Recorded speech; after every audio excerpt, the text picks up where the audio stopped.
hatiku ku rindu menyembahmu. Engkau kekuatan dan perisaiku, kepadamu rohku berserah. Maulah Tuhan hasrat hatiku ku rindu menyembahmu.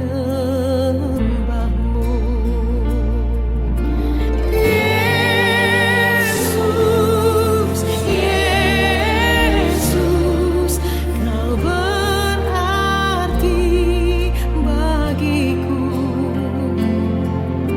Yesus, Yesus, kau segalanya bagiku.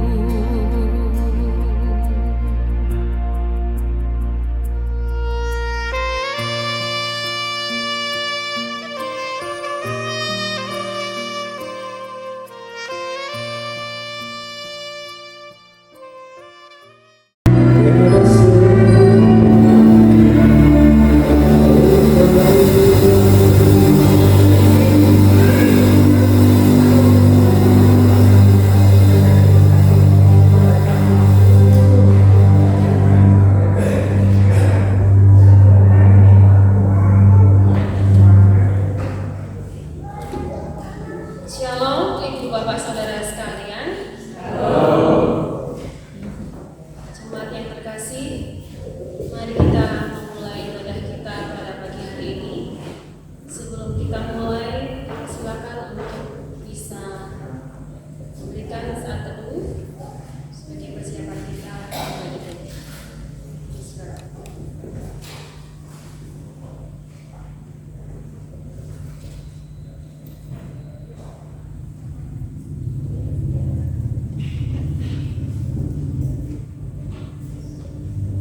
Banyak hal yang sudah kita lalui dalam satu minggu ini, baik suka maupun duka, baik hal yang baik maupun yang tidak baik. Ibadah kita pada pagi hari ini dengan tema bertumbuh melalui penderitaan yang diambil dari Roma 8 ayat 19 sampai 29. Mari jemaat, kami undang untuk bangkit berdiri, kita pujikan, ku beri kemuliaan dan hormat.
dan dari Tuhan Yesus Kristus.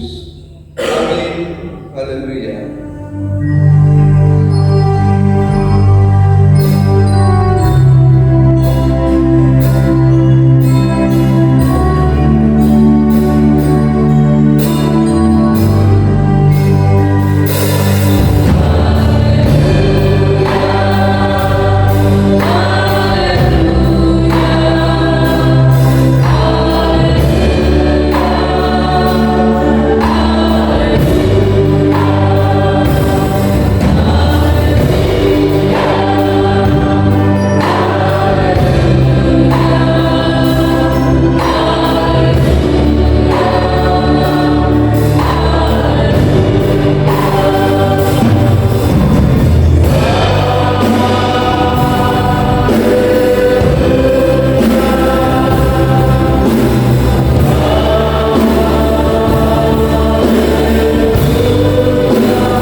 Mari kita berdoa.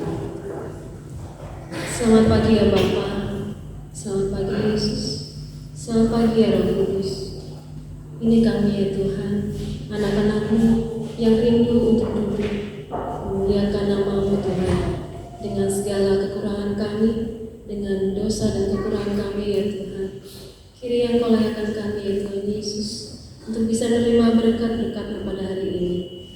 Ya Bapa, kiranya kami dapat meletakkan segala sesuatu permasalahan kita di bawah kaki salib-Mu, sehingga kami siap ya Tuhan untuk terus bisa memuji muliakan nama-Mu, dan juga terlebih Tuhan mendengarkan firman-Mu ya Tuhan.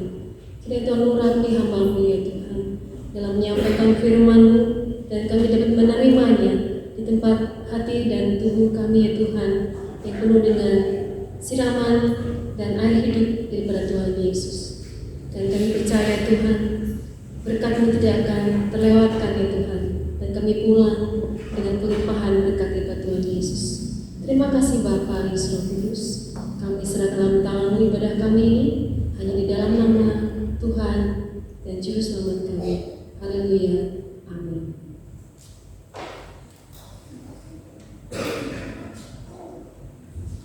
Nats pembimbing kita pada pagi hari ini diambil dari Roma ayat yang ke-9, Roma ayat yang ke-8, ayat yang ke-19 sampai yang ke-29.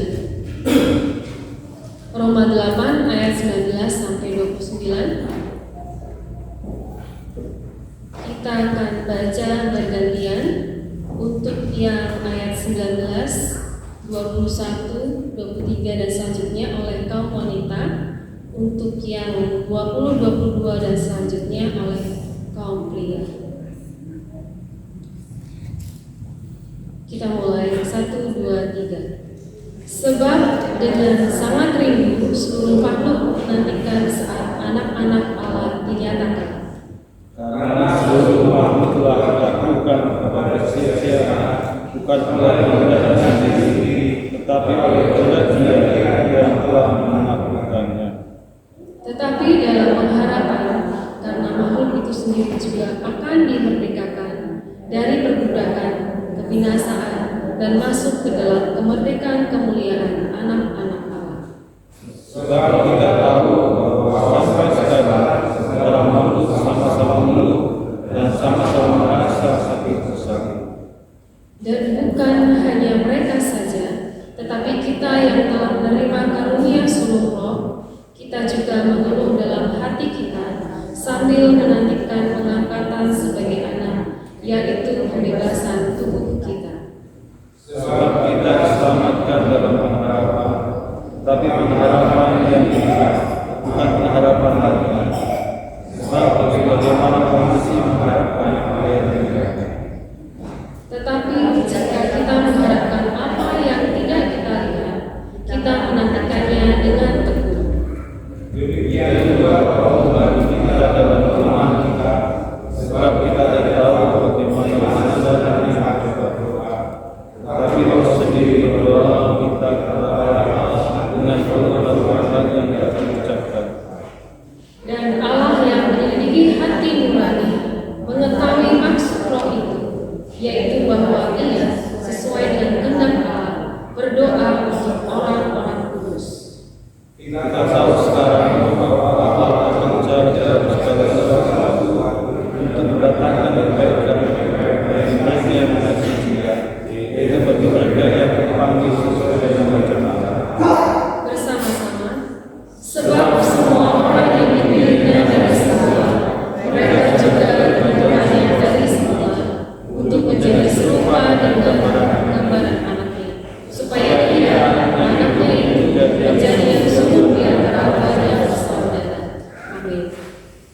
Kita sambut Naskah ini dengan sebuah pujian di mana kita percaya Allah terus bekerja dalam kehidupan kita. Ada amin. Amin. Allah luar biasa. Allah selalu setia dan memberikan apa yang terbaik buat kita. Dia penuh kasih, penuh hikmat, penuh kuasa. Allah itu mulia. Dia ada waktu kita suka, ada waktu kita duka, dan Dia tidak bisa menolak dirinya sendiri bahwa Dia memang setia akan ciptaannya dan selalu bersama dengan kita. Bapak Ibu percaya Allah selalu bersama dengan kita? Amin. Kita pujikan kalau 1, 2, 3. Silakan Pak.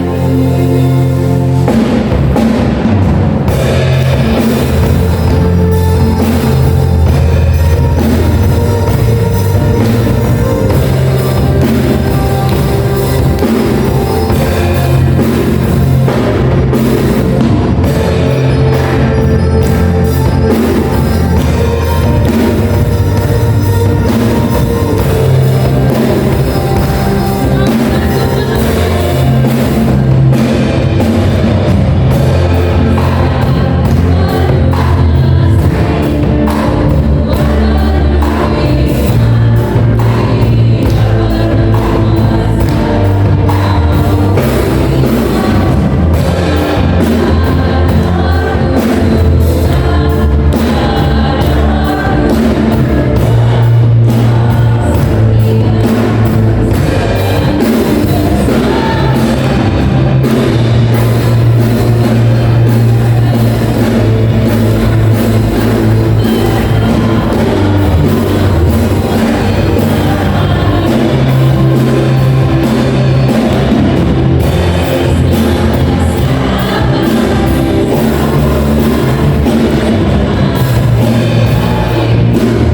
Ulangan 6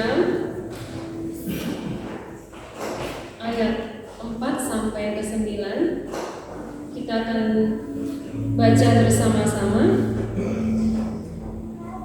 1, 2, 3.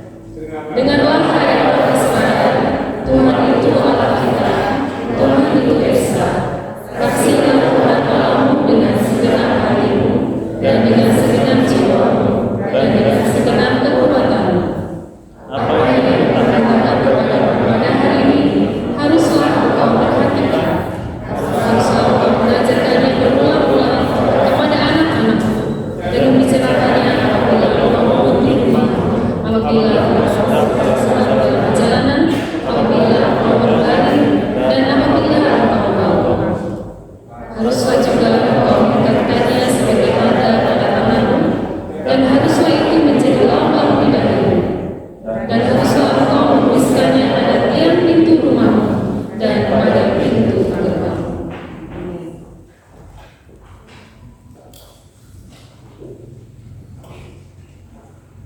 Kita akan mengucapkan satu pujian di mana kita akan mengingat kembali bahwa kasih Yesus memang tidak dapat kita ukur dengan apapun juga, apalagi dengan pengertian kita sendiri.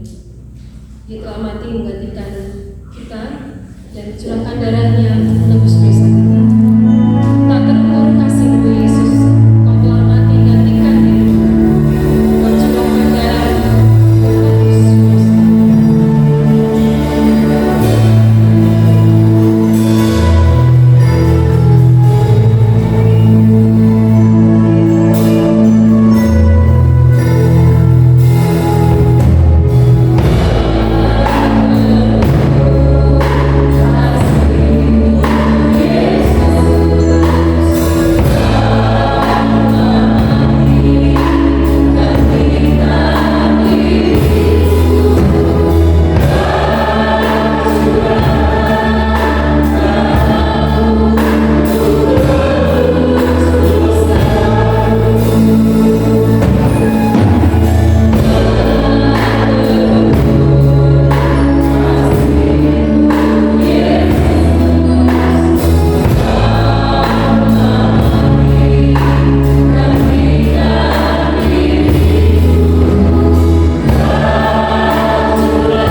di surga, Engkaulah Sang Maha Kasih dan benar. Kami mengakui kesalahan dan dosa kami. Ya Tuhan, ampunilah kesalahan kami, sebab besar kesalahan itu. Kasihanilah kami ya Allah, menurut kasih setia-Mu. Hapuskanlah pelanggaran kami, menurut rahmat-Mu yang besar. Bersihkanlah kami seluruhnya dari kesalahan kami, dan tahirkanlah kami dari dosa kami, sebab kami sadar akan pelanggaran kami. Limpahkanlah kasih sayang-Mu kepada kami, dan berkatilah kami dengan pertolongan-Mu ya Tuhan Allah, kami sumber sukacita kami. Amin. Silakan kembali. Berita anugerah dan petunjuk hidup baru terambil dari Yohanes 10 ayat 7 sampai 15.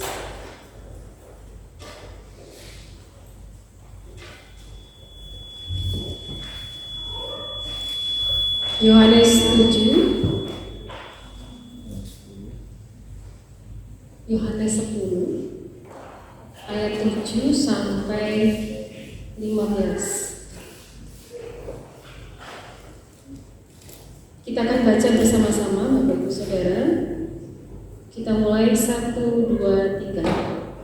Maka kata Yesus kepadanya, Aku berkata kepadamu, sesungguhnya akulah pintu domba-domba itu. Semua orang yang datang sebelum Aku adalah pencuri dan perampok, dan domba-domba itu tidak mendengarkan mereka. Akulah pintu, dan sekarang Aku berkata, Dia akan selamat, dan dia akan masuk dan keluar dan menemukan padamu. Pencuri datang hanya untuk mencuri, membunuh, dan membinasakan. Aku datang supaya mereka mempunyai hidup, dan mempunyainya dalam segala kehidupan. Akulah gembala yang baik. Gembala yang baik memberikan nyawanya bagi domba-dombanya. Sedangkan seorang pembala bukan gembala, dan yang bukan pemilik domba-domba itu sendiri. Ketika melihat serigala meninggalkan domba-domba itu berlari, sehingga serigala itu menyerangkan dan menceraikan domba-domba. Ia lari karena ia seorang pembala dan tidak memperhatikan domba-domba itu. Akulah gembala yang baik, dan Aku mengenal domba-dombaku, dan domba-dombaku mengenal Aku, sama seperti Bapa mengenal Aku, dan Aku mengenal Bapa, dan Aku memberikan nyawaku bagi domba-domba. Amin. Kita akan persiapkan hati dan pikiran kita untuk mendengarkan firman Tuhan. Kita musikkan satu pujian.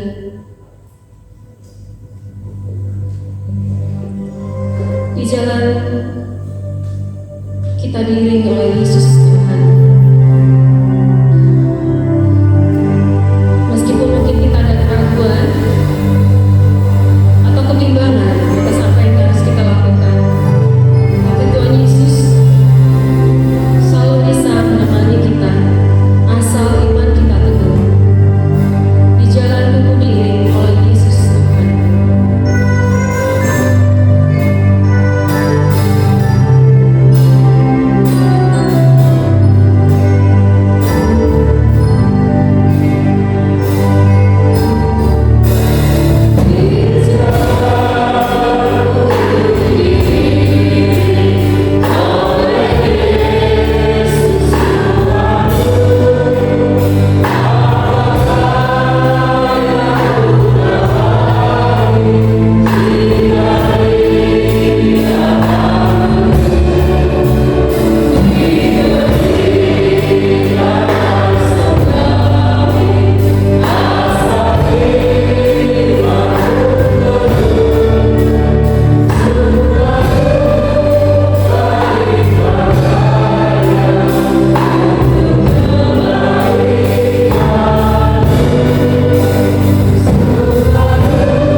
Ya Tuhan,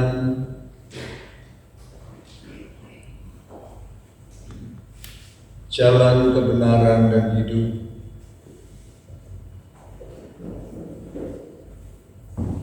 pimpinlah kami semua yang berjalan mengikuti Engkau. Pandulah kami di jalan kebenaran-Mu,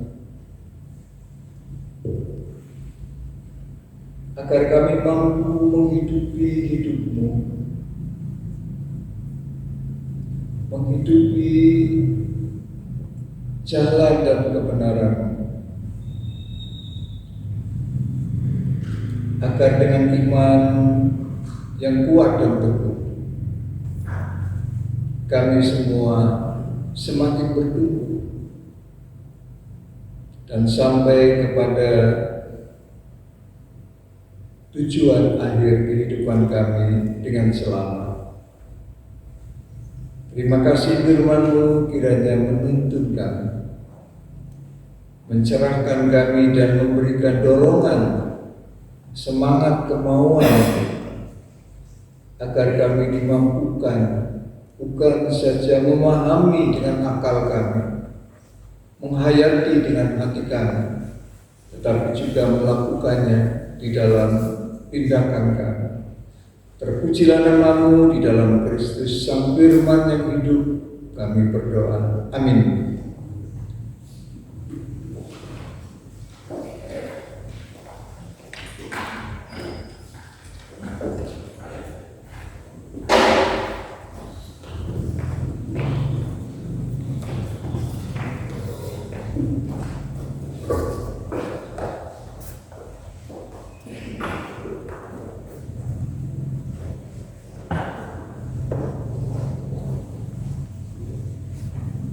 Saudara sekalian, tema kita hari ini adalah bertumbuh melalui penderitaan. Bacaan yang disiapkan bagi kita tadi ada yang sudah dibaca, Roma 8 ayat 19 sampai 29, kemudian Yohanes 10 ayat yang ke-15, ayat 17 sampai 15, tinggal Kejadian pasal yang ketiga. Mari kita buka kitab Kejadian pasal 3 ayat 1 sampai 24. Kita akan membaca secara bersautan.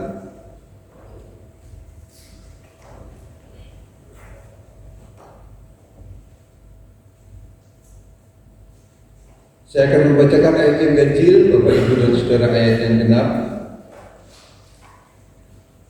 dengan judul perikop manusia jatuh ke dalam dosa. Adapun ular ialah yang paling cerdik dari segala binatang di darat yang dijadikan oleh Tuhan Allah. Ular itu berkata kepada perempuan itu, "Tentulah Allah berfirman, semua dalam taman ini jangan kamu makan buahnya, bukan?"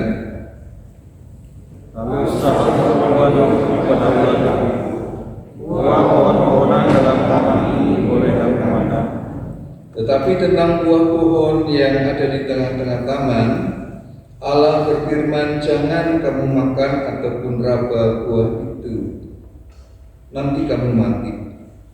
Tapi ular itu berkata kepada perempuan itu, sekali lagi kamu tidak akan mati.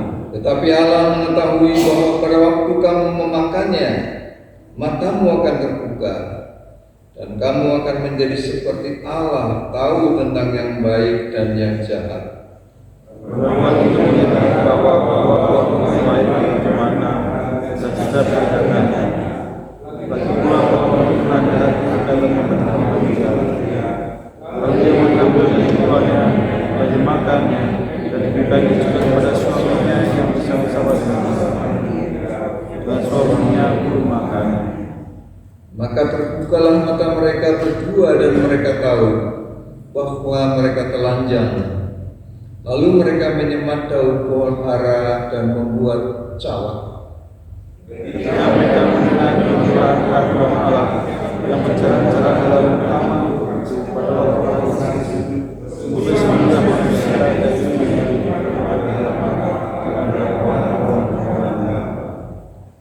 Tapi Tuhan Allah memanggil manusia itu dan berfirman kepadanya, "Di manakah engkau?" Ia menjawab, "Aku mendengar orang-orang yang ini, aku dilakukan karena aku raja, sebab itu aku resmi." Firman-Nya, "Siapakah yang memberitahukan kepadamu bahwa engkau telanjang? Apakah engkau makan dari buah pohon yang kularang engkau makan ini?" Manusia itu menjawab, "Perempuan yang memakan itu, yang diberi dari buah pohon padaku, maka aku makan." Kemudian berfirmanlah Tuhan Allah kepada perempuan itu, Apakah yang telah kau perbuat ini?" Jawab perempuan itu, "Ular itu yang memberdayakan aku, maka aku makan." Lalu berfirmanlah kepada ular itu, "Karena engkau berbuat demikian, tertutup engkau biasa segala binatang dan dengan segala binatang. Dengan begitu engkau akan dijalan, dan di tanah akan kau makan seluruhmu. Aku akan mengadakan permusuhan antara engkau dan perempuan ini, antara keturunanmu dan keturunannya. Keturunannya akan meremukkan kepalamu dan engkau akan meremukkan tumitnya." Firman-Nya kepada perempuan itu, "Susah payahmu mengandung akan berbuat sama saya. Dengan kesakitan engkau akan melahirkan anak. Namun engkau akan kembali kepada suamimu, dia akan berkuasa." Lalu firman-Nya kepada manusia itu, "Karena engkau mendengarkan perkataan istrimu dan memakan dari buah pohon yang telah kuperintahkan kepadamu, jangan makan daripadanya, maka terkutuklah tanah karena engkau. Dengan bersusah payah engkau akan mencari rezekimu dari tanah seumur hidupmu." Sesungguhnya kamu dirikan kasih saya dari darimu, dan kebutuhan yang padat akan menjadi makanan. Dengan berpeluh engkau akan mencari makananmu sampai engkau kembali lagi menjadi tanah, karena dari situlah engkau diambil, sebab engkau debu, dan engkau akan kembali menjadi debu. Manusia itu menerima apa yang sepayahnya, sebab dia akan terjadi dari semuanya. Dan Tuhan Allah membuat pakaian dari kulit binatang untuk manusia dan untuk istrinya itu, lalu mengenakannya kepada mereka. Berfirmanlah kepada Allah, "Sesungguhnya telah kalau kamu baik dan bijaksana, maka sekarang janganlah sampai dia memburukkan tangannya dan mengambil buah dari buah pohon di bagian dan memakannya, sehingga dia hidup selama-lamanya." Lalu Tuhan Allah mengusir dia dari Taman Eden supaya ia mengusahakan tanah dari mana ia diambil. Ia membawa manusia itu dan saat itu kami bahkan beberapa kali mengingatkan dan menjaga jalan Allah. Berbahagialah setiap kita yang mendengar sabdanya dan yang berusaha untuk melaksanakan di dalam hidupnya. Saudara-saudara sekalian, bacaan yang terakhir saya diambilkan dari Ayub pasal 1 ayat 6 sampai 13. Saya akan membacakan Ayub pertama ayat 6 sampai 13. Pada suatu hari datanglah anak-anak Allah menghadap Tuhan, dan di antara mereka datanglah juga iblis. Maka bertanyalah Tuhan kepada iblis, "Dari mana engkau?" Lalu jawab iblis itu kepada Tuhan, "Dari perjalanan mengelilingi dan menjelajahi bumi." Lalu bertanyalah Tuhan kepada iblis, "Apakah engkau memperhatikan hamba-Ku Ayub? Sebab tiada seorang pun di bumi seperti dia, yang demikian saleh dan jujur, yang takut akan Allah dan menjauhi kejahatan." Lalu jawab iblis kepada Tuhan, "Adakah dengan tidak mendapat apa-apa Ayub takut akan Allah? Bukankah engkau yang membuat pagar sekeliling dia dan rumahnya, serta segala yang dimilikinya. Apa yang dikerjakannya telah keberkati dan apa yang dimilikinya makin bertambah di negeri itu. Tetapi ulurkanlah tanganmu dan jamalah segala yang dipunyainya. Ia pasti mengutuki engkau di hadapanmu. Maka firman Tuhan kepada iblis, nah, segala yang dipunyainya ada dalam kuasamu. Hanya janganlah engkau mengulurkan tanganmu terhadap dirinya. Kemudian pergilah iblis dari hadapan Tuhan. Pada suatu hari ketika anak-anaknya yang lelaki dan yang perempuan makan-makan dan minum anggur di rumah saudara mereka yang sulung. Saudara-saudara, tema kita adalah bertumbuh dalam penderitaan. Saya yakin tidak ada seorang pun di antara kita yang suka dengan menderita. Tidak ada seorang pun di antara kita, kalau bisa, kalau boleh, pasti ingin menolak ogah, bukan cuma menghadapi, apalagi mengalami. Amit-amit deh, jangan sampai, gitu kan? Masalahnya, saudara-saudara, adalah yang namanya derita, yang namanya penderitaan itu selalu membayang-bayangi hidup manusia. Dia selalu menguntit bagaikan bayangan kita. Kemanapun kita berada, dia sedang dan melakukan apapun pada diri kita. Tidak ada orang yang tidak pernah menderita. Gak ada. Nah, kalau bercinta, saudara-saudara, ini juga membuat orang bukan cuma senang, bahagia, tetapi juga menderita. Berapa banyak kisah orang menderita bahkan sampai patah hatinya, sampai hancur tulangnya, bahkan sampai bunuh diri akibat putus cinta. Maka ada orang mengatakan bercinta itu enaknya 5%. Dan enaknya 95%. Akibat-akibatnya panjang. Seumur hidup. Apalagi kalau buah cintanya menghasilkan kandungan, dia juga harus menghadapi derita yang boleh dikatakan tiada akhir sampai akhir hidupnya. Ibunya harus menanggung beban yang tidak ringan karena mempertaruhkan nyawanya. Jadi tidak bebas dari rasa was-was, rasa khawatir, bahkan kalau ekonomi tidak menunjang, suami suka KDRT, mertua galak, wispol, nambah beban mental, beban psikologis, ekonomi, dan macam-macam. Manusia, saudara-saudara, di dalam sejarahnya telah berupaya menepis karena tidak bisa menghilangkan penderitaan. Namun maksimalnya itu hanya meminimalisir,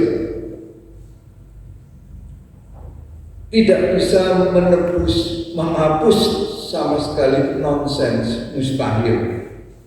Kita tidak punya metode, manusia belum punya cara, kita tidak punya sarana untuk menghilangkan penderitaan secara kapal, secara sempurna, paripurna di dalam hidup.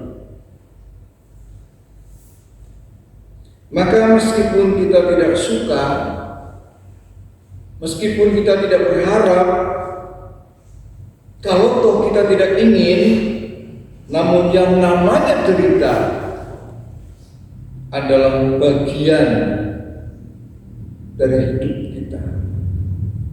Dia adalah bagian yang nempel di dalam realitas kehidupan kita. Macam-macam bentuk penderitaannya hadir. Ada penderitaan karena fisik, tubuhnya sakit.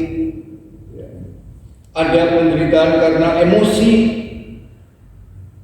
Orang merasa hidupnya tidak berarti, kosong.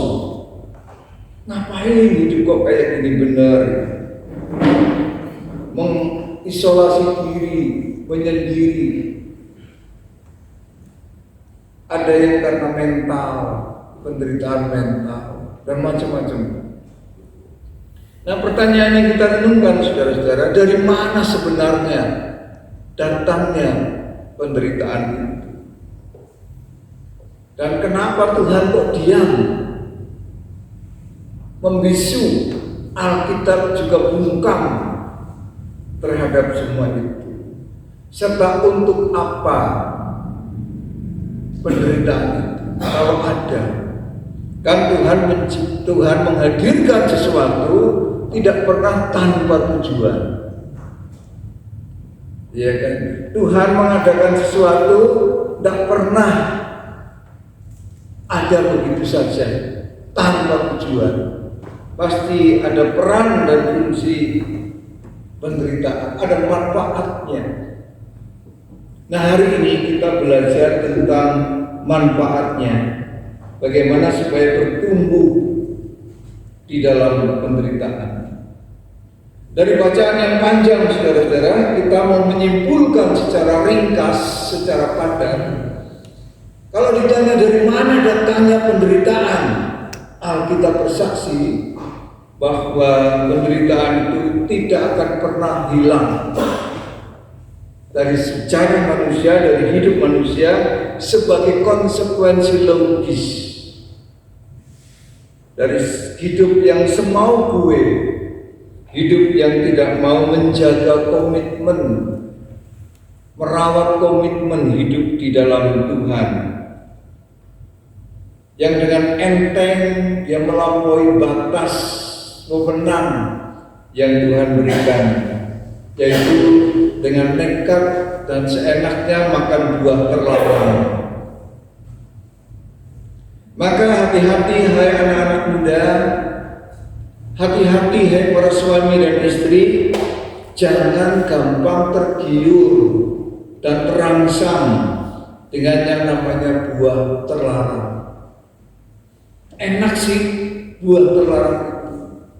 Manusia pertama juga melihat ketika kita lihat proses jatuhnya dosa, maka yang pertama dilihat itu manusia melihat pohon itu menarik, ya dilihat terus, lalu menarik hatinya dan diambil. Jadi prosesnya dari mata turun ke hati, muncul dalam tindakan. Ya, kalau kita lihat di Kejadian 3 tadi itu, ini disinilah kita hati-hati. Ayat yang ke-6, perempuan itu melihat bahwa buah pohon itu baik untuk dimakan dan sedap kelihatannya, lagi pula pohon itu menarik hati. Ya, ini yang kedua. Lalu dia mengambil dari buahnya dan dimakannya. Jadi melihat, menarik hati, lalu muncul dalam tindakan. Hati-hati saudara-saudara. Ya, kalau kita tergiur dengan buah yang terlarang, akibatnya bro, sis, Bapak Ibu, makan saja buah yang diizinkan Tuhan. Itu buah kehidupan, buah cinta. Kita makan buah cinta yang banyak. Ya, jangan buah terlarang. Meskipun buah terlarang itu memang menimbulkan penasaran, rasa ingin dan ingin. Tetapi ketika keinginan, ketika kita menyerahkan pada keinginan hati kita, itu kita akan selalu kehausan, tidak pernah puas. cukup, kalau buat cinta cukup, asal mengenyangkan kita. Jadi saudara-saudara, dari dosalah dunia berada di dalam lautan penderitaan, maka tidak usah ditangisi terus kalau kita menderita, karena disitulah salah satu warna kehidupan. Itulah konsekuensi logis dari hidup mengikuti kata hati, dikuasai, dikendalikan oleh yang namanya nafsu. Minggu yang lalu saya bicara soal nafsu itu baik sesungguhnya, tetapi kalau kita dikendalikan, dikuasai oleh nafsu, menjadi hamba nafsu. Macam-macam nafsu. Kalau orang Jawa itu paham, ya, di Jawa itu ada dosa yang dikenal sebagai 5M, ya. Maka orang di Jawa itu, para orang tua seringkali memberikan larangan apa yang moh limo. Moh itu nggak mau, menolak moh limo, tidak mau 5, ya. Apa aja itu, macam-macam ya. Moh limo, ada main, judi, ada madak, narkoba, macam-macam, ada madon, ya, main perempuan, lalu ada maling, mencuri. Nah, itu yang disebut moh limo, Jawa. Baru 5 ya. Di Alkitab malah ada 10, ya kan, macam-macam hukum dari Musa, belum lagi yang lain-lain. Nah, saudara-saudara sekalian, itu yang pokok. Tetapi kalau kita bisa menghindari moh limo itu, ya, kalau kita bisa melakukan larangan moh limo itu, sudah cukup baik. Nah, kalau penderitaan itu sebagai hukuman akibat logis dari hidup yang tidak mau ditata kelola secara bertanggung jawab, apakah kemudian Allah berhenti memberikan hukuman abadi yang namanya penderitaan itu? Alkitab bersaksi tidak.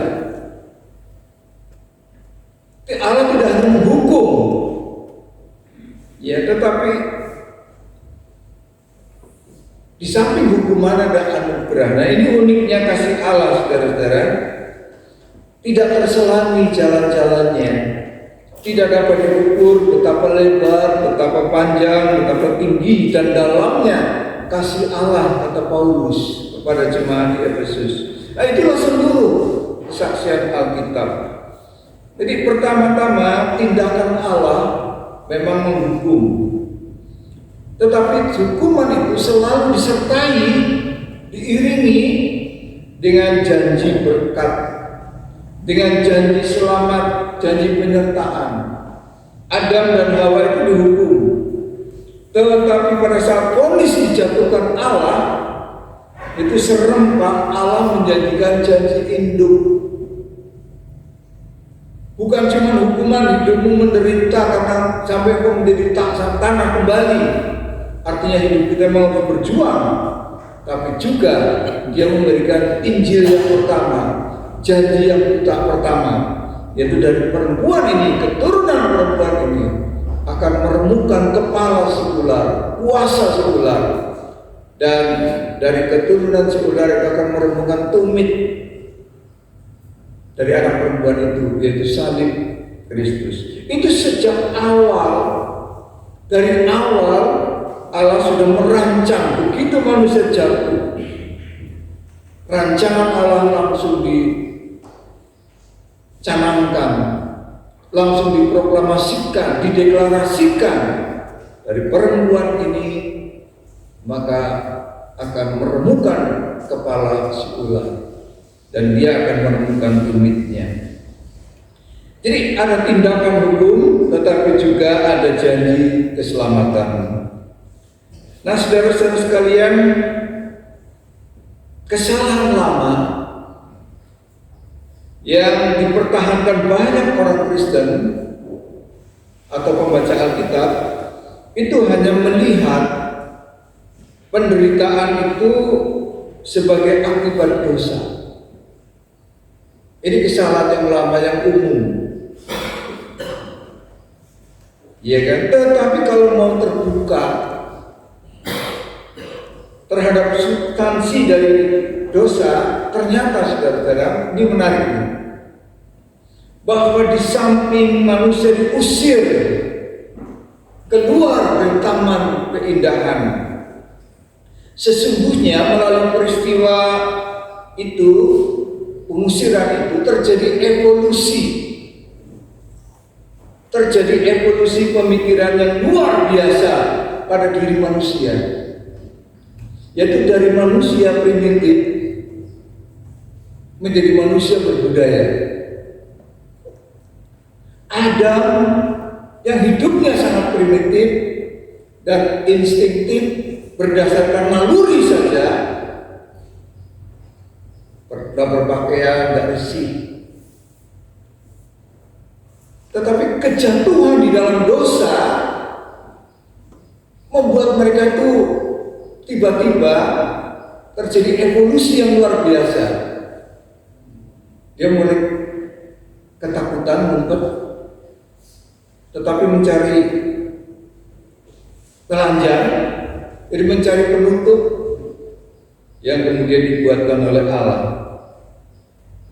Jadi saudara-saudara sekalian, ada pergeseran dari makhluk instinktif yang hidup hanya berdasarkan naluri saja, kemudian dia berubah menjadi makhluk yang rasional, makhluk yang menggunakan rasio, yang dulunya tidak mengenal etika,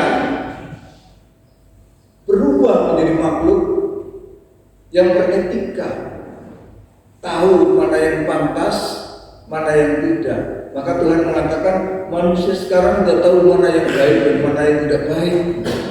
Jadi kejatuhan dalam dosa seringkali hanya dilihat secara negatif, tetapi tidak melihat sisi positifnya, bahwa mulai saat itu makhluk yang sangat primitif menjadi makhluk yang berbudaya. Dan yang dulunya hanya hidup berdasarkan naluri, sekarang rasionya bekerja dengan baik. Mereka mengenal apa yang baik dan apa yang jahat, apa yang indah dan apa yang buruk. Ya kalau dulu kan kayak bayi kecil tuh, berdua anak umur setahun 2 tahun, laki perempuan kalau hidup nggak pakai pakaian kan udah risih, lari-lari sana sini gitu. Tapi gede sedikit dia 5 tahun lari-lari bareng itu risih gitu. Oh malulah, makin lama ini dipakai. Jadi perubahan evolusi pemikiran pada diri manusia.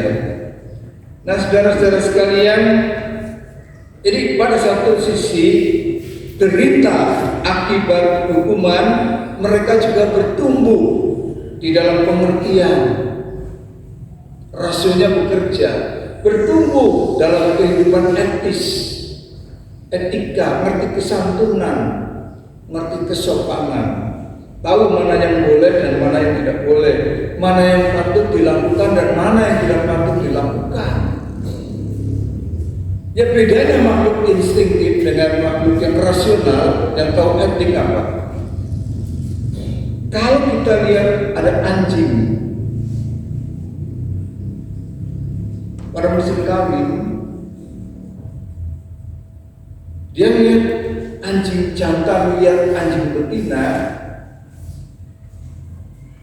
anjing itu mau ngawinin yang betina. Dia tanya nggak di jalan, lu udah punya suami atau belum? Kan dia tanya dia. Yang bekerja nalurinya, instingnya. Kambing makanannya rumput. Kalau dia lapar, dia tanya bersama pemilik rumah, pemilik halaman itu, boleh nggak saya makan ini? Dia nggak tanya, lapar ya makan. Nalurinya, kamu lapar secara biologis membutuhkan, ambil, kembang. Manusia tidak bisa begitu. Pasti dia bertanya, istrinya siapa, suaminya siapa, mikir boleh nggak? harus pamit dulu sama orang tuanya, mau sama itu, Pak, anakmu ada yang punya belum? Boleh nggak saya kawinin? Kan bahkan ada yang bayar mahal, boleh mahal, pakai mahar macam-macam. Ini etika perubahan terjadi pertumbuhan pemikiran. Ya, manusia kata Tuhan Allah, manusia sudah mengerti apa yang baik dan apa yang tidak baik. Jadi ada pertumbuhan yang luar biasa pada diri kita sekalian, bukan hanya hukuman. Itu yang pertama, ya, tindakan hukuman Allah memang menyakitkan, tetapi sekaligus memberikan rahmat kepada kita. Kita menjadi manusia yang rasional, manusia yang diberi kebebasan berpikir, diberi kebebasan kehendak, meskipun di dalam rangka karunia Allah tidak boleh sebebas-bebasnya. Lalu yang kedua, saudara-saudara, apa manfaatnya derita itu? Pada Roma 8 ayat 28 tadi kita membaca begini, kita tahu sekarang bahwa Allah turut bekerja dalam segala sesuatu untuk mendatangkan kebaikan bagi mereka yang mengasihi Dia, yaitu mereka yang terpanggil sesuai dengan rencana Allah. Ternyata saudara-saudara, di dalam segala hal, bukan cuma sukses, bukan cuma waktu sehat, tetapi segala hal itu artinya juga termasuk penderitaan, kegagalan, sakit penyakit, kemandekan, kejumudan, itu termasuk juga godaan fisik, mental, spiritual dari makhluk-makhluk yang tidak kelihatan yang datang kepada Ayub. Itu semua itu Allah bekerja di dalamnya. Allah ikut memperhatikan semua detik per detik kehidupan kita. Artinya kita tidak pernah ditinggal sendirian menghadapi semuanya. Ya, meskipun kadang-kadang Tuhan juga mengizinkan ketika iblis datang kepada Tuhan. Ketika Tuhan memberi pujian, itu lihat tambah itu. Ada nggak orang kayak itu ya? Iyalah, orang dia diberi kemakmuran, dia pantas saja bersyukur. Dia sehat, anak-anaknya semua manis-manis. Siapa yang nggak bersyukur? Coba diambil semua. Oke deh, silakan diambil. Itu yang terjadi, saudara-saudara. Dan ternyata Allah menyertai Ayub di dalam penderitaan yang luar biasa. Itu yang dikatakan oleh Paulus dalam surat Roma. Kita tahu sekarang bahwa Allah turut bekerja untuk apa? Untuk mendatangkan kebaikan. Jadi penderitaan itu ternyata juga menjadi media, menjadi sarana, menjadi alat, menjadi kendaraan yang dipakai Allah mewujudkan rencana baiknya. Kita menderita belajar, maksudnya supaya cerdas, kan begitu. Orang belajar itu menderita kan. Yang namanya belajar kan tidak cuma sukses doang. Kadang-kadang jemu, capek, susah, rumit, menderita kita. Bisa bikin stres, tapi supaya cerdas. Itu dipakai Allah. Kita menderita macul di sawah. Waktu macul kena sinar matahari panas, tenaga habis, supaya panen, bisa makan. Kan itu. Kita sakit. Apa fungsinya, peranannya menderita sakit? Ya supaya kita tahu artinya sehat. Bersyukur kepada Tuhan. Hanya orang yang pernah sakit itu bisa bersyukur kepada Allah tatkala sehat. Tapi orang yang tidak pernah sakit, seumur sehat, nggak pernah merasakan orang sakit kayak apa, maka kesehatannya itu dianggap hal yang biasa. Sama seperti orang yang dilahirkan dalam kekayaan orang tuanya, nggak pernah mengalami kemiskinan, Dia ngerti arti miskin itu apa. Ya hidupnya biasa-biasa saja. Tetapi orang yang pernah jatuh tempat yang paling bawah, bahkan makan pun pada satu hari kesulitan, dia pasti mudah bersyukur kalau mendapat makanan yang lebih pada satu hari.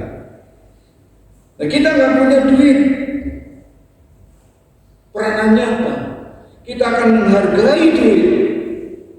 Kalau orang nggak punya duit itu gampang aja dibuang, beli ini, hidupnya royal macam-macam, sampai kadang-kadang nggak ngitung. Kan itu yang terjadi. Ya. Nah, saudara-saudara sekalian, kita juga butuh iman. Kenapa? Karena di kanan kiri kita itu ada juga pencoba, ada penggoda yang selalu siap menerkam, yang selalu siap menghantui, yang selalu siap menguasai dan memperbudak kita, macam-macam bentuknya. Kalau berjejer di pinggir, kalau dulu memang wajahnya serem-serem, iya kan, bergelantungan di tempat-tempat yang gelap. Nah, kini godaan itu macam-macam, sering berdiri berjejer di pinggir jalan, ya. Di dekat Hotel Marina itu banyak. Kalau siang di Hotel Marina, kalau malam ganti dia Marium. Ya, kalau di Cilacap itu ada Hotel Marina itu. Kalau orang sana itu biasa guyonan. Ini kalau malam ganti itu Pak Andi. Apa itu? Marium. Ya, yang dewasa udah ngerti itu maksudnya ya. Ya mudah-mudahan. Nah, saudara-saudara sekalian, tetapi godaan bukan cuma itu. HP-mu, Android-mu, gadget-mu, itu sangat-sangat menggoda kita, membuat kita jauh dari Allah. Percaya nggak? Gadget itu punya apa itu? Kayak narkoba itu. Jadi kalau kita sudah pernah nyuntikkan itu, kita sangat tergantung banget. Kalau nggak nyuntik, kayak orang kejang-kejang gitu kan, kayak orang udah zombie itu kalau di Amerika itu, daerah mana itu, negeri mana itu, orang-orang letak gitu kan, hidupnya seperti itu. Nah, tapi kita tidak boleh melihat itu diri kita dengan HP. Android kita coba sehari lepas berapa menit ya? Wow, mana-mana. Bahkan di gereja juga kan sering pas lagi khotbah kesempatan. Nah, itu kan bagaimana kita mau bertumbuh kalau kita kemudian tidak berani melawan godaan cobaan semacam itu. Nah, saudara-saudara, demikian juga persekutuan doa membuat kita ogah. Kenapa ogah? Malas lah. Ada dia, ada aku, ada ini, ada itu. Lu persekutuan doa menghadap Tuhan kok. Kita ngeliatin orang lain. Kalau kita ke gereja, saya kadang-kadang juga bertanya, yang dicari siapa ya? Benarkah Yesus? Kadang-kadang bukan. Ya, kadang-kadang bukan. Sekedar kewajiban aja, karena yang dicari orang kan itu, ya milih-milih. Nah, hati-hati saudara-saudara. Jadi ada maksud penderitaan, jadi supaya kita bertumbuh sebenarnya, bertumbuh baik secara fisik kuat, bertumbuh secara mental, bertumbuh secara rohani, iman. Dan kita sekarang sedang dalam proses itu. Kuat enggak menghadapi itu semua? Nah, pada hasilnya itulah saudara-saudara ukurannya. Apakah kita bertumbuh? Hasilnya apa? Apakah berbuah? Kalau berbuah, apakah lebat? Kalau lebat, apakah manis? Jadi tidak asal bertumbuh, tetapi bertumbuh dengan akar yang kuat yang dalam. Dan juga dengan bertumbuh yang kuat dan dalam akarnya, tetapi juga berbuah. Buahnya juga diuji. Manis tidak? Menyenangkan orang enggak? Ya, senyumnya manis, ramah. Itu kan buah pertumbuhan, ya. Jangan sampai kita salaman sama orang. Saudara merasakan enggak? Salaman dengan hati dan salaman asal tempel. Ini yang sederhana aja. Kalau saya ngerasain, ada orang kalau salaman asal tempel, waktunya hati benar ya. Tapi kalau salaman dengan hati, mesti kenceng, ya enggak? Kenceng dia hati. Jadi dibarengi hati, meskipun jangan dengan godain ya. Kadang-kadang ada juga yang menggoda kutik-kutik, kecuali dengan teman yang dekat, yang akrab, ya boleh lah, namanya teman. Nah, sebenarnya itu yang terjadi. Mari kita uji diri kita sendiri dalam perjalanan hidup kita. Ya, tidak bisa menilai orang lain, tapi diri kita sendiri. Ambil cermin. Apakah kita bertumbuh atau tidak? Nah, itu dari seberapa jauh kita juga siap melewati jalan penderitaan. Amin. Mari kita berdoa. Bapa di surga, kami bersyukur bahwa Tuhan selalu memanfaatkan, merencanakan hal yang indah atas hidup kami, juga melalui jalan yang tidak selamanya dan selalu indah. Tetapi melalui itu semua, Tuhan bagaikan tukang penjunan yang membuat hasil tanah liat itu menjadi lebih indah, lebih berkualitas untuk kehidupan yang lebih luas. Terima kasih, terpujilah nama-Mu. Di dalam Kristus kami berdoa. Amin.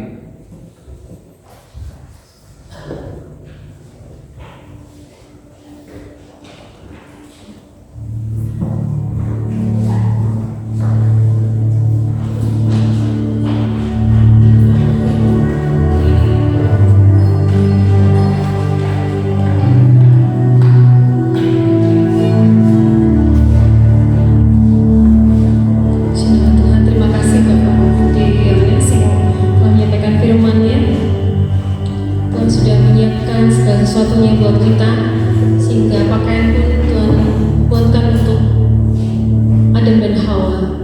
Mungkin pakaian yang zaman dulu gak mungkin kita mau pakainya ya, tapi yang jelas Tuhan sudah menyediakan segala sesuatunya yang terbaik buat kita. Kita sambut firman Tuhan pada pagi hari ini dengan suatu pujian.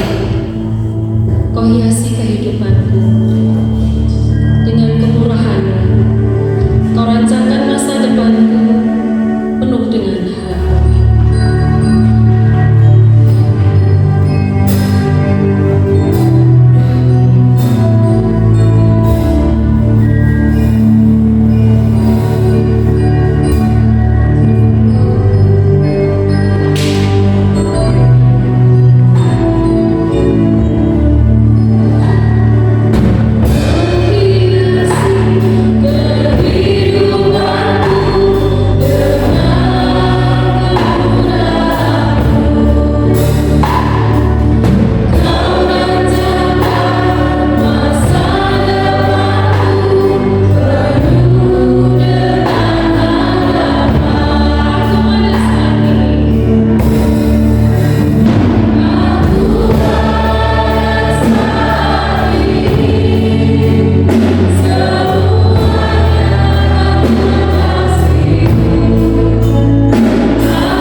yang bumi. Dan kepada Yesus Kristus anak yang tinggal dalam kita, yang dikandung oleh Roh Kudus, lahir dari anak darahnya, yang menderita di bawah pemerintahan Pontius Pilatus, disalibkan, mati dan dikuburkan, turun ke dalam kerajaan Allah. Pada hari yang ketiga, bangkit pula dengan orang mati. Naik di surga, duduk sebelah kanan Allah, Bapa yang Maha Kuasa, dan akan datang dari sana untuk menghakimi orang yang hidup dan yang mati. Aku percaya pada Roh Kudus, gereja yang kudus dan am, persekutuan yang kudus, pengampunan dosa, kebangkitan daging dan hidup yang kekal. Semangat bersilakan untuk duduk kembali. Mari kita berdoa syafaat. Mari kita berdoa. Allah Bapa yang Maha Baik, Pencipta langit dan bumi, kami mengucapkan syukur dan terima kasih untuk berkat dan karunia yang telah Kau berikan bagi kami. Kau terus menjaga dan memelihara kami. Terima kasih untuk firman-Mu yang telah Kau berikan di pagi hari ini. Kiranya Roh-Mu memimpin kami untuk melakukannya dalam kehidupan kami sehari-hari. Biarlah kami bertumbuh dan terus bertumbuh di dalam kasih-Mu ya Bapa. Berkati Pak Pendeta ini dalam pelayanan dan keluarganya ya Bapak. Pada saat ini kami juga berdoa untuk bangsa dan negara kami Indonesia. Tuhan, kiranya Kau berkati bangsa dan negara kami. Biarlah bangsa dan negara kami mendapatkan damai sejahtera dari-Mu. Berkati pemulihan ekonomi yang sedang berjalan. Biarlah banyak tenaga, banyak lapangan kerja yang terbuka bagi rakyat Indonesia. Berilah kemakmuran bagi bangsa dan negara kami. Berkati para pemimpin kami, biarlah Kau sendiri yang memimpin mereka untuk menjalankan tugas fungsi pemerintahan bagi bangsa dan negara kami ini Tuhan.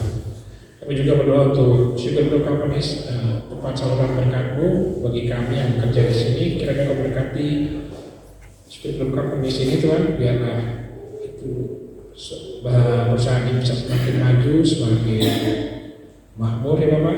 Berkati rencana kebun milik kami yang akan dilaksanakan bulan April nanti. Tuhan berkati peralatan yang kami gunakan baik di kebun maupun di pabrik. Berkati juga setiap pekerja yang ada di sini, terutama kami yang sebagai orang yang percaya kepadamu. Berkati sehingga bisa menjadi saksi-saksi-Mu melalui pekerjaan kami ya Bapak. Berkati juga keluarga pemilik sebagai pembuat keputusan, beri mereka hikmat-Mu, beri mereka kebijaksanaan yang dari-Mu, sehingga bisa menghasilkan kebijakan-kebijakan yang membawa perusahaan ini kembali bangkit dari keterpurukannya ya Bapak. Kami juga berdoa Pak untuk kabaran Injil melalui gereja-gereja, lembaga misi dan yayasan-yayasan Kristen.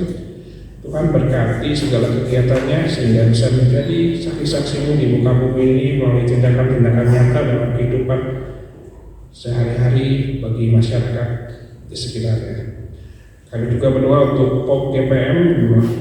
Tuhan berkati POP GPM ini, biarlah kami setiap jemaatku di tempat ini terbuka hati dan pikirannya dan mau melayani satu sama lain, bisa saling berdampingan, duduk bersama untuk memajukan dan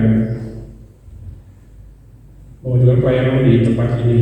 Berkati juga setiap majelis yang ada, biarlah mereka bekerja dengan sepenuh hati dan bertanggung jawab dalam pelayanan di masa baktinya ya Bapak. Kami juga berdoa untuk panitia Natal, panitia Paskah yang sudah ada. Tuhan berkati agar mereka bisa melaksanakan kegiatan dengan baik dan bisa merencanakannya dengan baik ya Bapak. Bapak, kami juga berdoa untuk anak-anak sekolah kami, Tuhan, dari TK hingga perguruan tinggi. Tuhan, kiranya Kau berkati mereka, anugerahi mereka dengan kecerdasan dan ketekunan, rendahan hati dan kejujuran. Biar mereka bisa menjalani hidupnya, menjalani masa sekolahnya dengan penuh sukacita, penuh semangat. Dan Kau berkati mereka, jadikan mereka anak-anak yang bertanggung jawab, bisa menjaga dirinya, menjaga kehormatannya, dan menjaga imannya ya Bapak. Kami juga berdoa untuk para pemuda-pemudi yang sedang mencari pekerjaan dan pasangan hidup. Tuhan, berkatilah mereka, berikan mereka pekerjaan dan penghasilan yang cukup. Demikian juga untuk pasangan hidupnya, Kau berikan pasangan hidup yang setara yang taat akan Engkau ya Bapa. Silakan para pemuda-pemudi ini hanya ke tangan-Mu ya Bapa. Kami juga saat ini berdoa untuk jemaat yang sakit, ada Ibu Widiawati, Ibu Yuliana Sutiem, Bapak Adimun Bultom. Tuhan berkati saudara-saudara kami ini, berkati segala pengobatan yang sedang dilakukan, yaitu obat-obatan yang diminum, dokter dan perawat.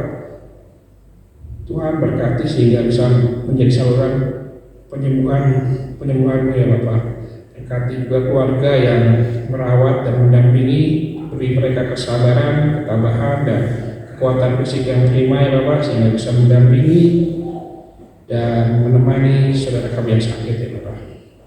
Kami juga berdoa untuk pemulihan Bapak dan Ibu Ismidodo, Ibu Wawang Juangsi, anak Fabricia Rosali, Ibu Nadia, Ibu Christine Silaban, anak Alicia Kiniva Yunata Draha, dan Bapak Sucipto. Tuhan berkati saudara-saudara kami ini dalam proses pemulihan. Tuhan berikan mereka pemulihan kesehatan yang lebih cepat dan lebih baik. Biarlah mereka juga bisa sabar dan tabah dalam masa pemulihan ini ya Bapak. Kami juga berdoa ya Bapak untuk Ibu Meliana Sejabat dan keluarga besar, di mana tadi malam sudah ditinggal abangnya. Tuhan beri kekuatan dan kesabaran serta penghiburan bagi Ibu Meliana dan keluarga besarnya.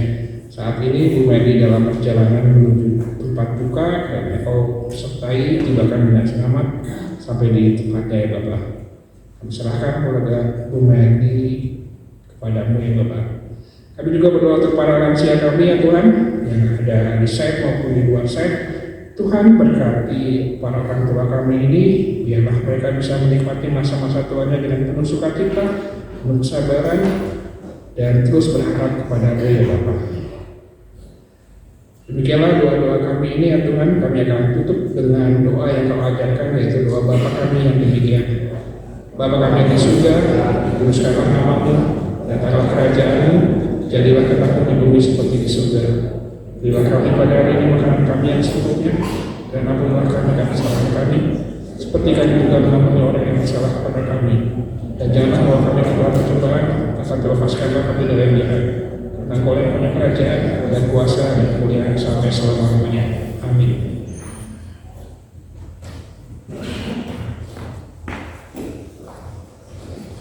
Terima kasih Bapak Charles. Waktunya kita akan memberikan persembahan yang terbaik buat Tuhan.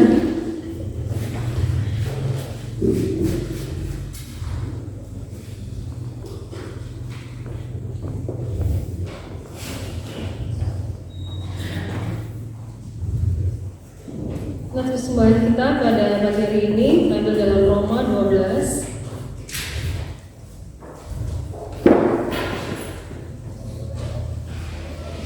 Roma 12 ayat yang pertama kita baca bersama-sama. 1, 2, 3. Karena itu saudara-saudara, demi kemurahan Allah aku menasihatkan kamu supaya kamu mempersembahkan tubuhmu sebagai persembahan yang hidup, yang kudus dan yang berkenan kepada Allah. Itu adalah ibadahmu yang sejati. Mari Bapak Ibu, kita akan mempersembahkan persembahan kita dengan menyanyikan lagu Tiada Kesudahan Kasih Setiamu Tuhan. Tiada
memberkati setiap pekerjaan dan usaha kami ya Tuhan. Dan saat ini Tuhan kami memberikan yang terbaik untuk-Mu, kiranya berkenan di hadapan-Mu ya Tuhan. Berkati untuk umat-Mu ya Tuhan yang mengelola persembahan ini ya Tuhan, kiranya bermanfaat buat kami jemaat tempat ini dan juga sekitar kami ya Tuhan. Demi kemuliaan nama Tuhan Yesus kami serahkan dalam tangan-Mu. Haleluya, amin. Sebagai pujian penutup kita pada pagi hari ini, mari kita pulang dengan penuh sukacita untuk memberitakan kabar baik bersama kita. Kita pujikan Tuhan Kau Gembala kami di Jemaat 407.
Kami mengundang Bapak Ibu kita akan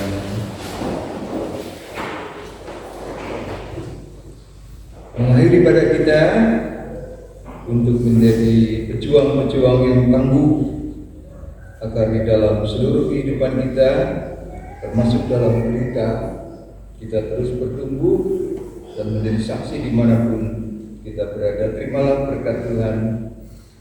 Tuhan memberkati dan melindungi saudara. Tuhan menyinari saudara dengan wajah-Nya dan memberi saudara kasih karunia. Tuhan menghadapkan wajah-Nya kepada saudara dan memberi saudara damai sejahtera. Dalam nama Bapa, Putra dan Roh Kudus. Amin.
Jangan pulang dulu ya.